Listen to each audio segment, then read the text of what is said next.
இங்கே நம்ம கதையோட ஹீரோயின் அவள் பாய் ஃப்ரெண்டு கிம்மோட ஃபர்னிச்சர் செலக்ட் பண்ணிட்டு இருக்கா. இன்னும் கொஞ்ச நாளில் இவங்க 2 பேருக்கும் கல்யாணம் ஆக போகுது. கல்யாணம் ஆனதுக்கப்புறம் 2 பேரும் ஒன்றா தானே வாழ போகிறாங்க. ஸோ இவங்க வாழ போகிற வீட்டில் எந்த ஃபர்னிச்சர் செட் பண்ணலான்னு சொல்லி பார்த்துட்டு இருக்காங்க.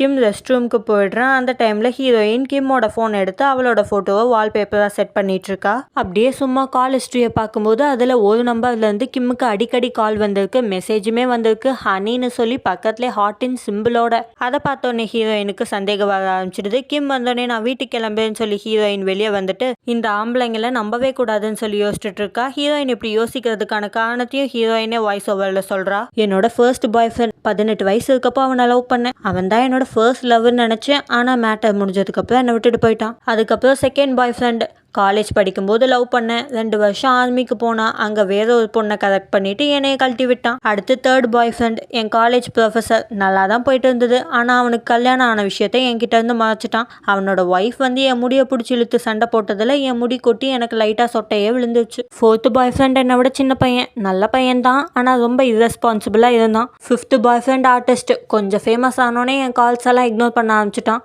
அப்போ முடிவு பண்ணேன் லைஃப் லாங் சிங்கிளாகவே வாழணும்னு. அப்படியே கொஞ்சம் வருஷம் போச்சு. எனக்கு 29 வயசு ஆச்சு. சுற்றி இருந்த ஃப்ரெண்ட்ஸுக்கெல்லாம் கல்யாணம் ஆகி குழந்தை பிறந்துச்சு. ஸோ மறுபடியும் பாய் ஃப்ரெண்ட் தேடுற ப்ராசஸில் இறங்கலான்னு முடிவு பண்ணிட்டேன். அடுத்ததாக 6th பாய் ஃப்ரெண்ட் என் பாஸ் தான்.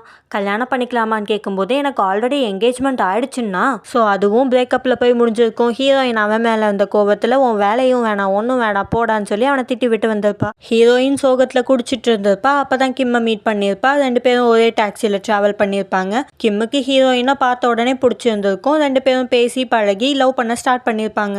2 பேரும் கல்யாணம் பண்ணிக்கலான்னு முடிவு பண்ணியிருப்பாங்க. ஆனால் இப்போ ஹீரோயினுக்கு டவுட் வர ஆரம்பிச்சிருச்சு, கிம் தன்னை சீட் பண்ணுறானோன்னு. நெக்ஸ்ட் சீனில் ஹீரோயின் அவள் ஃப்ரெண்டை பார்க்கறதுக்காக வந்திருக்கா. ஹீரோயினோட ஃப்ரெண்டு போலீஸ் ஆஃபீஸராக இருக்கா. அவகிட்ட நடந்ததெல்லாம் சொல்லும்போது ஹீரோயினோட ஃப்ரெண்டும் பேசாமல் நீ ஏன் அந்த நம்பரை கூகுள் பண்ணி பார்க்கக்கூடாது, அது மூலியமாக உனக்கு ஏதாவது இன்ஃபர்மேஷன் கிடைக்க வாய்ப்பு இருக்குன்னு சொல்லி ஐடியா கொடுக்குறா. ஹீரோயின் சர்ச் பண்ணி பார்த்ததில் சோஃபா இந்த மாதிரி ஐட்டம்ஸ் விற்கிற ஒரு ஆன்லைன் பிளாட்ஃபார்மில் அந்த நம்பர் இருக்கிறத ஹீரோயின் நோட் பண்ணிடுறா.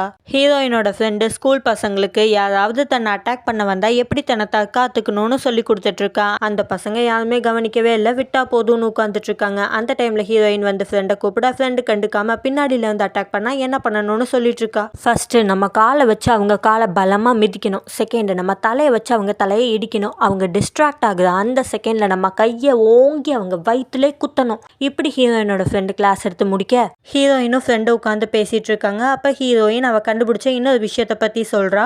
ஆன்லைன்ல ஃபீமேல் பார்டெண்டர் வேலைக்கு தேவைன்னு ஒரு போஸ்டர் இருந்திருக்கும். அதுல கிம் போன்ல இருந்த அந்த நம்பர் கான்டாக்ட் நம்பரா இருந்திருக்கும். அதை பத்தி ஹீரோயின் ஃப்ரெண்டு கிட்ட சொல்லிட்டு இருக்கா.